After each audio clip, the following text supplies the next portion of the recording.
क्या देश की सड़कों पर फिर से एक और बहुत बड़ा जन आंदोलन होने जा रहा है? एक ऐसा विशाल और ऐतिहासिक छात्र आंदोलन जिसने केंद्र सरकार से लेकर देश के गृह मंत्री अमित शाह तक की रातों की नींद पूरी तरह से उड़ा कर रख दी। नमस्कार, मैं हूं अर्चित और आप देख रहे हैं 4AM टुडे टीवी। देश की राजधानी नई दिल्ली से लेकर तमाम अलग अलग राज्यों तक आज भारत की राजनीति की सबसे बड़ी हलचल मचाने वाली और चौंकाने वाली खबर सामने आ रही है। देश के सत्ता के गलियारों में इस वक्त केवल और केवल एक ही चर्चा बहुत जोरों पर चल रही है। क्या भारत की सड़कों पर एक बार फिर से देश के लाखों आक्रोशित छात्रों और युवाओं का ऐतिहासिक जन सैलाब उतरने वाला है? और महाराष्ट्र के औरंगाबाद से आए इस एक नए और अप्रत्याशित फैसले ने गृह मंत्री अमित शाह की रणनीतिक मुसीबतों को आखिर कई गुना कैसे बढ़ा दिया। दोस्तों, आपको विस्तार से बता दें कि केंद्र सरकार और उनके मुख्य रणनीतिकारों को यह लग रहा था कि 20 जुलाई के बाद युवाओं का यह देशव्यापी आक्रोश धीरे धीरे अपने आप पूरी तरह ठंडा पड़ जाएगा। सत्ता में बैठे बड़े बड़े लोगों को यह पूरी उम्मीद थी कि जैसे जैसे समय बीतता जाएगा यह गंभीर मुद्दा मीडिया की सुर्खियों से गायब हो जाएगा, लोग इसे धीरे धीरे भूल जाएंगे और पूरा मामला अपने आप शांत हो जाएगा।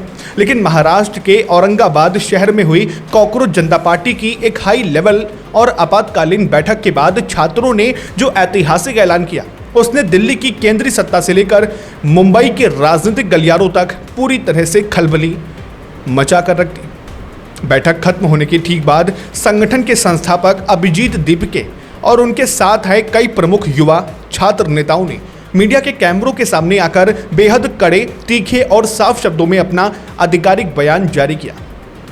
उन्होंने कहा कि वह किसी भी कीमत पर कोई नई राजनीतिक पार्टी नहीं बनाएंगे और न ही आने वाले चुनाव मैदान में अपना कोई प्रत्याशी उतारेंगे।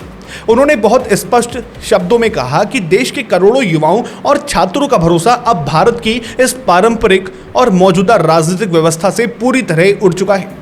जिस तरह से रोजाना नेताओं की निष्ठा बदलती है, निजी स्वार्थ के लिए दलबल होता है और सत्ता पाने के लिए राजनीतिक पार्टियों में तोड़फोड़ की जाती है, उससे देश का आम नागरिक और युवा वर्ग पूरी तरह से त्रस्त हो चुका है। इसलिए अपने संगठन के नाम में पार्टी शब्द जुड़ा होने के बावजूद उन्होंने ये दृढ़ संकल्प लिया कि वह इसे किसी चुनाव लड़ने वाली राजनीतिक पार्टी के रूप में आगे नहीं बढ़ाएंगे, बल्कि केवल और केवल एक राष्ट्रव्यापी जन आंदोलन के रूप में ही इसे चलाएंगे। देश के बड़े बड़े राजनीतिक विश्लेषकों का स्पष्ट रूप से मानना है कि युवाओं के इस एक अप्रत्याशित फैसले ने गृह मंत्री अमित शाह और पूरी सरकार की सालों पुरानी बनाई गई राजनीतिक रणनीति को पूरी तरह से फेल कर दिया है।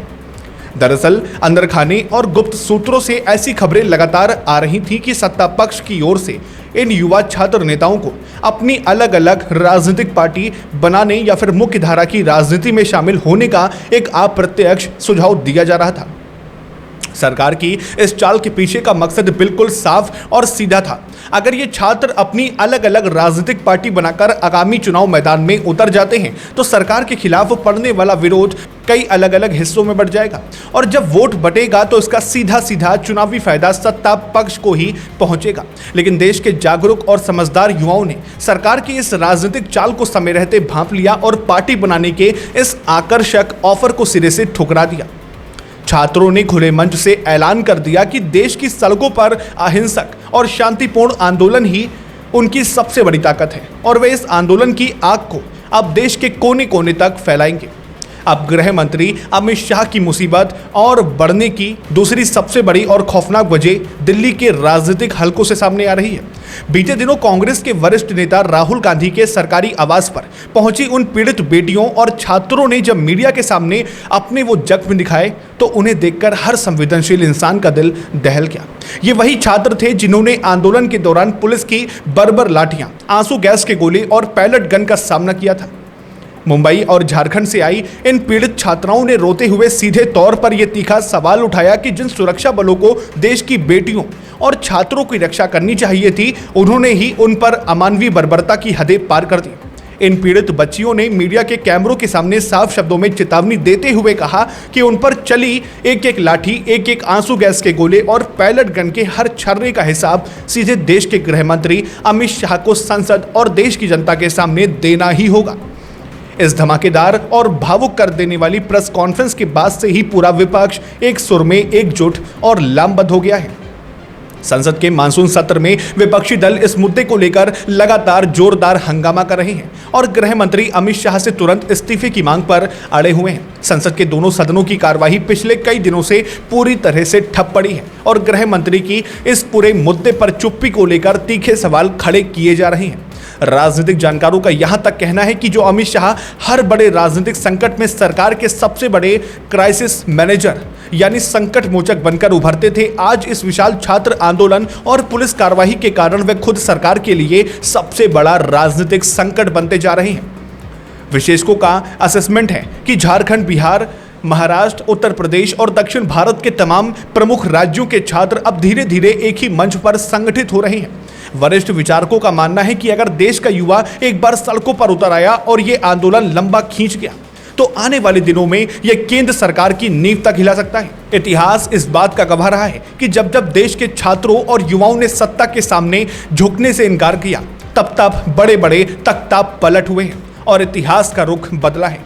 अब देखना यह बेहद दिलचस्प होगा कि देश की सड़कों पर फिर से शुरू होने जा रहे इस विशाल आंदोलन और संसद में गूंजती इस्तीफे की आवाजों के बीच गृह मंत्री अमित शाह इस दोहरे राजनीतिक संकट से बाहर निकलने के लिए क्या क्या रास्ता तलाशते हैं।